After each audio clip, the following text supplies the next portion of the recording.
WWF news of a Thursday morning. Well, you probably heard about that ex-terrorist convicted in Yemen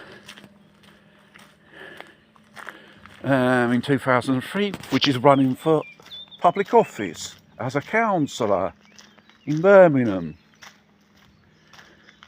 Nice story he's got behind, isn't he? It was in so-called Pakistani gangs beating up people in the late 90s, I believe so, which the mainstream they reported. Someone has, independent news has told a whole 9 yards of this. This one when in Yemen become a terrorist, planned to blow up British ambassador with a group who was a mastermind of it, and he fought in Bosnia and Afghanistan against the so-called Western forces, and now this chap is running in the United Kingdom, as a local councillor. Obviously, you would imagine there would be some type of legislation for people convicted of certain series of felonies not to run for public office or hold very important civil servants roles or ministerial roles. No, in England, no, because someone turned around and said, no, there's no law, which there is a law. If you're a criminal, if it's a series of felony, you can't run for office. As simple as that. And this bloke is spouting out anti-Semitism against the Jewish population. Muslims should stick with their own bunch. What they usually do. Those extremists.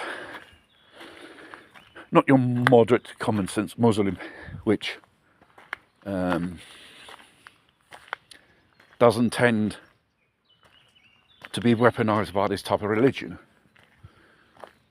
But there are those who are. That's another part of the news. The other part is the British countryside is too white. You think it may be a joke if you're not living in the United Kingdom. You read headlines.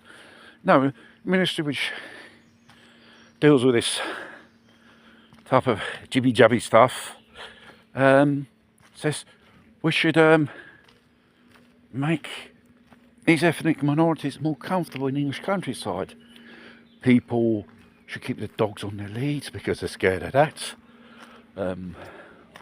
They're building in a certain area a mosque of £2 million from the taxpayers' money, British taxpayers' money.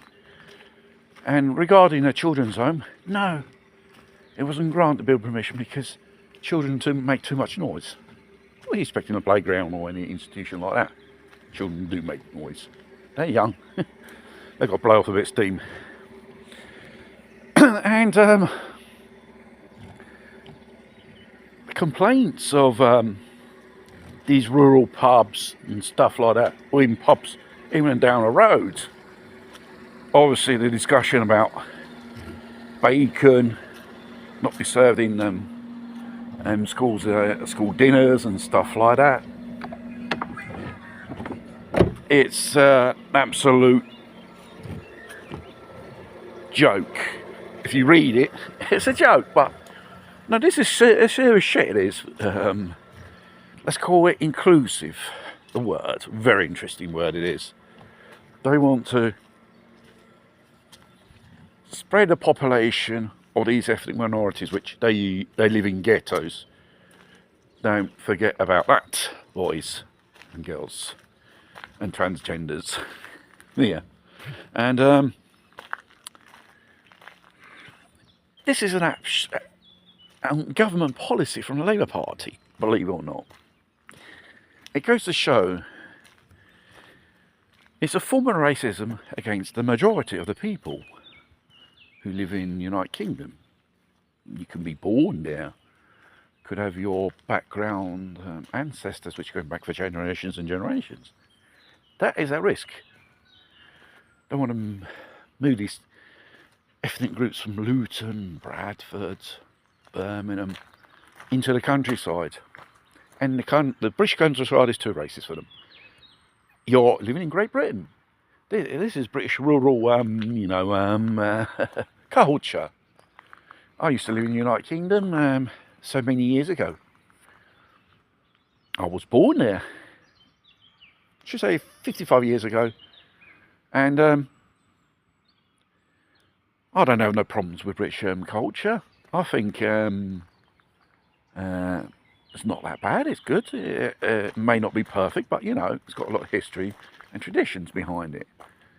And obviously, people do not have knowledge of these things, and obviously, they come from isolated parts of the world. This is the problem. That's why, if you want to let in immigrants, they should undergo a culture exam, language, general knowledge, customs, general knowledge about Britain, not the stereotypes which they talk around around the world. No, they let every Tom, Dick, and Harry around.